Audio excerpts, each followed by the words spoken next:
Hi and welcome to MOOCs and the completion controversy. Here is our agenda. I'm pursuing an MED in e-learning and instructional design, and MOOCs are the latest trend in online learning. For me in the future, it would be great as a job role to design content for a MOOC. And as a lifelong learner, I've really enjoyed the easy accessibility of MOOCs to learn about things I might not have had the opportunity otherwise. A MOOC is a massive online course. It's a web-based distance learning program designed for the participation of large numbers of geographically dispersed students. So how did MOOCs begin? Well, it was following the birth of a new learning theory, connectivism. Connectivism is a learning theory that explains how internet technologies have created new opportunities for people to learn and share information. It was in 2004 and 2005 when George Siemens argued that the current learning theories were limiting, and he suggested that a new theory was needed. He felt that the amount of knowledge in the world had increased at such an extraordinary rate that the ability to discern what was important from unimportant had become this valuable learning skill to develop. So in connectivism, learners encourage each other to be involved in networks and to use their metacognitive skills and patterning skills through the integration of informal learning with formal learning.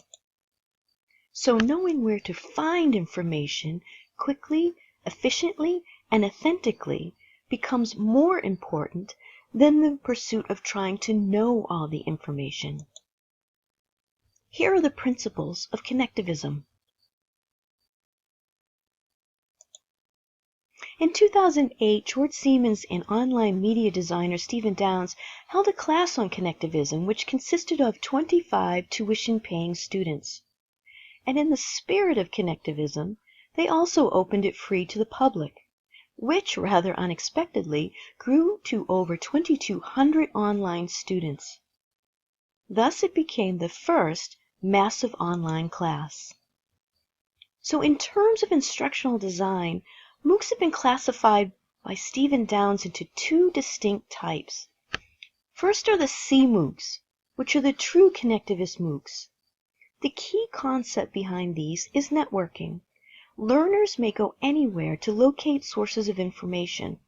Learning may also take place outside the official MOOC platform, such as other websites.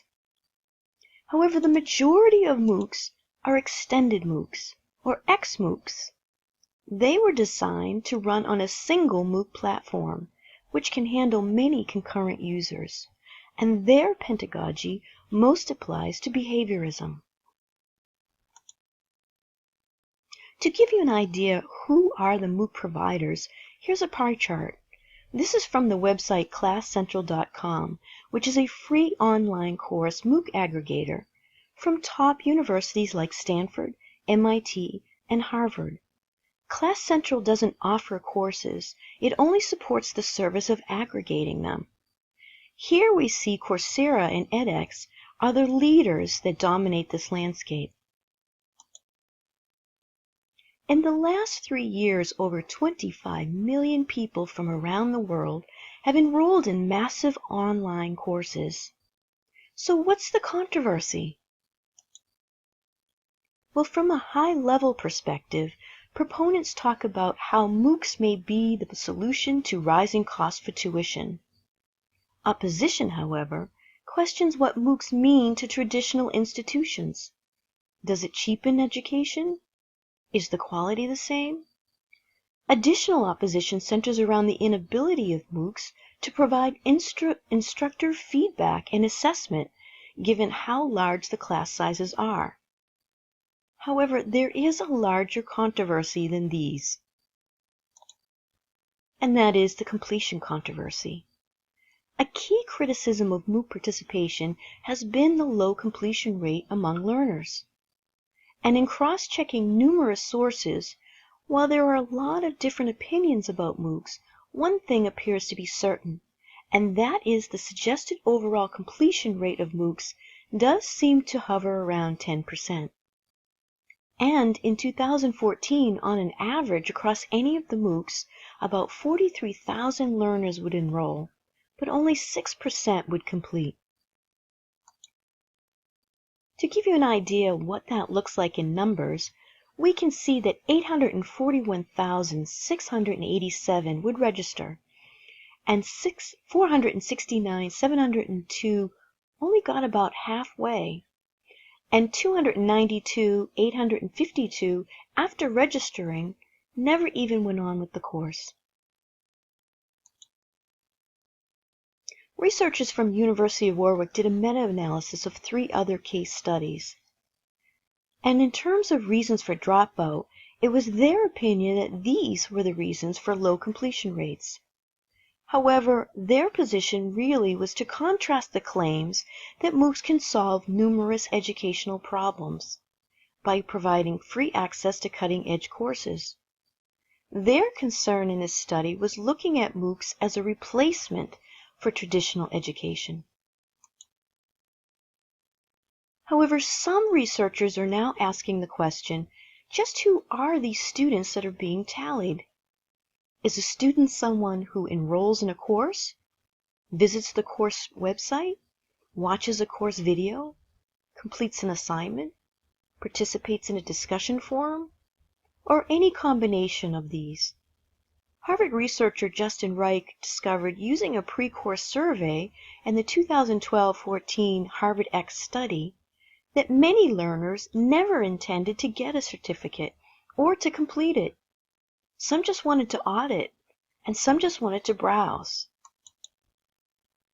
So in terms of measurement, unlike students in a traditional college class, students in a MOOC face no consequences for ceasing to participate in a MOOC, and they have no real incentive to formally withdraw. Similarly, because there's no cost to participate, many people register for MOOC with no intention of participating throughout the entire course. In the 2016 Duke University study, they found that there were some variations in regards to age and gender. They found that older adults will watch a video but are less likely to complete the course. Younger adults tend to chunk knowledge from multiple sources, while older adults use more traditional means. And in regards to gender, they found that while more men than women enrolled, women were more likely to participate in a communication forum. So in thinking about that demographic again, who are the students of MOOCs? We see the majority of the audience that is most drawn, 21%, already have a 4-year degree. And in terms of motivation, 53% said that they enjoyed learning topics that interested them. Given that, here's the recommendation I most agree with.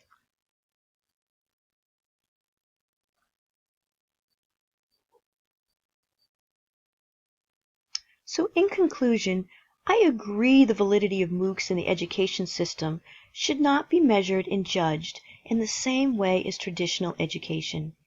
It is a very different type of learning experience, and like the new theory connectivism, it's a new type of learning, and it's a learning that's relevant for the evolution of education to extend outside the traditional institution degree, specifically to the new trends of collaboration and lifelong learning. Several years ago, I took the course you see here. I didn't invest my time to get a certificate. I did it because I was sincerely interested.